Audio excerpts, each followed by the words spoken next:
मुख्यमंत्री एकनाथ शिंदे यांनी मराठा समाजासोबत खोटारडेपणा केला, डॉक्टर संजय लाखे पाटील. त्याचबरोबर दोन्ही उपमुख्यमंत्र्यांनी सुद्धा राज्यातील कोट्यावधी मराठा समाजाची फसवणूक केली. मुख्यमंत्री एकनाथ शिंदेंनी मराठा समाजाची फसवणूक केली आहे. या संदर्भात लाखे पाटील यांनी स्पष्टीकरण देताना सांगितले आहे की आजही आपण बघतो की आपली जर विदर्भातून आलेली आई असेल किंवा सून असेल, ओबीसी या वर्गातून उभी राहते, व्हॅलिडिटी होती तिची, म्हणजे ती ओबीसी जातीतली आहे, इतर मागासवर्गीय जातीत आहे, जे राज्याच्या आणि केंद्राच्या यादीमध्ये आहे, परंतु मराठा ओपनमध्ये आहे म्हणून इतर मागासवर्गीय जातीतल्या विवाह मराठ्याबरोबर हा सजातीय विवाह होत नाही. त्यामुळे जो काही हजारोंच्या संख्येने मराठवाड्यामध्ये असतील किंवा उलट विदर्भामध्ये मुलगी दिलेली किंवा मुलगी केलेली, हे सगळे विवाह या ठिकाणी सगळे सोयऱ्यांच्या व्याख्येद्वारे सुद्धा आणि सजातीय विवाहाप्रमाणे सजातीय ठरणार नाहीत. आणि यामधून राज्य सरकारने या दोन्ही समाजाची फसवणूक केलेली अटी अतिशय जास्त केलेले आहे. सुटसुटीत अटी होत्या. 17च्या GRने फक्त बार्टीचे वेबसाईटवरील टाकावं लागत होतं आणि ऑब्जेक्शन प्रमाणपत्र मिळत होतं. पण आता ग्रह चौकशी आहे, ग्रह चौकशीमध्ये पाहणी आहे, त्यानंतर ऑब्जेक्शन असलं पाहिजे आणि त्यानंतर प्रमाणपत्र मिळेल आणि तेही सजातीय विवाह असेल तरच मिळेल. म्हणजे राज्य सरकारने सगळ्या अर्थाने मराठा आणि इतर समाजाच्या ठिकाणी फसवणूक केलेली आहे.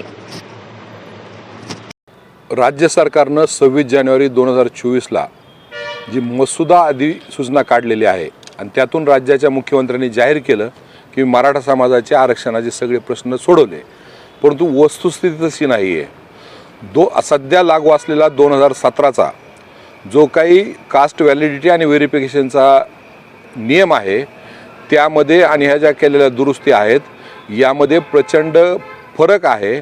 आणि फरक असा आहे की हे अतिशय जाचक क्लिष्ट करून टाकलेलं आहे. जे 17चा GR हा सुटसुटीत होता, त्या GRमध्ये जी रिलेटिव्हची व्याख्या होती तीच व्याख्या या ठिकाणी सगळे सोयरे या शब्दाची ठेवलेली आहे. शब्द सगळे सोयरा दिला आहे, परंतु त्यामध्ये पितृसत्ताक हा शब्द टाकून जे काही सोयऱ्याची डेफिनेशन आहे ती त्यामध्ये कुठेही ठेवलेलं नाही. म्हणून या GRनं माझी बायको असेल, माझी बहिणीचे सासरचे नातेवाईक असतील किंवा आई आजी यांचे सासरचे नातेवाईक असतील, यांचे माहेरचे नातेवाईक असतील किंवा आत्याचं सासर असेल, याचा एकमेकाला काहीही लाभ होऊ शकत नाही. फक्त पंजोबा आजोबा वडील यांच्याप्रमाणे आणि त्यानंतर त्यांनी ज्या काही जाचक अटी घातलेल्या आहेत ज्याचं समर्थनच करता येऊ शकत नाही. एकतर यामध्ये होणारा विवाह किंवा झालेला विवाह हा सजातीय असला पाहिजे, ज्याचा अर्थ त्यांनी असा दिला आहे विदिन द सेम कास्ट, त्या जातीतलाच असला पाहिजे. आणि जर आपण सांगितलं की जातीतला विवाह आहे तरीही तो ग्रह चौकशीमध्ये सिद्ध झाला पाहिजे आणि ग्रह चौकशीमध्ये तशा पद्धतीनं पुरावा देणं हे या ठिकाणी बंधनकारक केलेलं आहे.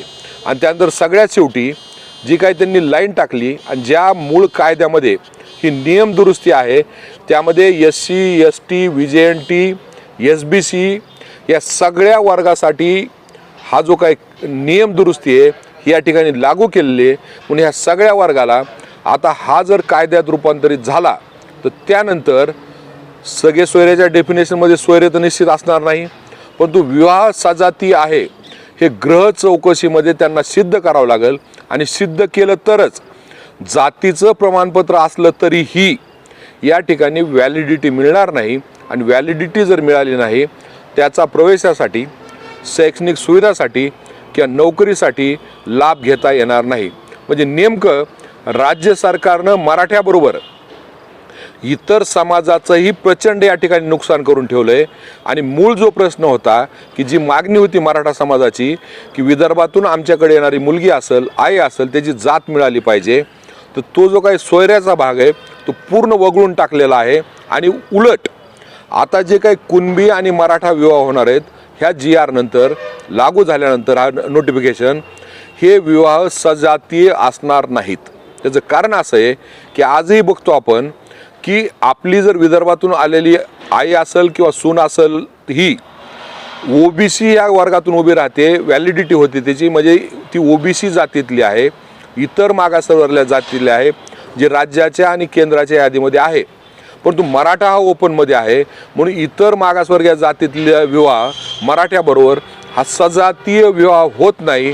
त्यामुळं जो काही हजारोच्या संख्येनं मराठवाड्यामध्ये असतील किंवा उलट विदर्भामध्ये मुलगी दिलेली किंवा मुलगी केलेले हे सगळे विवाह या ठिकाणी सगळे सोयऱ्याच्या व्याख्येद्वारे सुद्धा आणि सजातीय विवाहाप्रमाणे सजातीय विवाह ठरणार नाहीत आणि यामधून राज्य सरकारनं ह्या दोन्ही समाजाची फसवणूक केलेली आहे.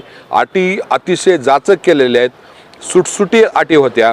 17च्या GRनं फक्त बार्टीच्या वेबसाईटवर टाकावं लागत होतं आणि ऑब्जेक्शन नाही आलं तर प्रमाणपत्र मिळत होतं.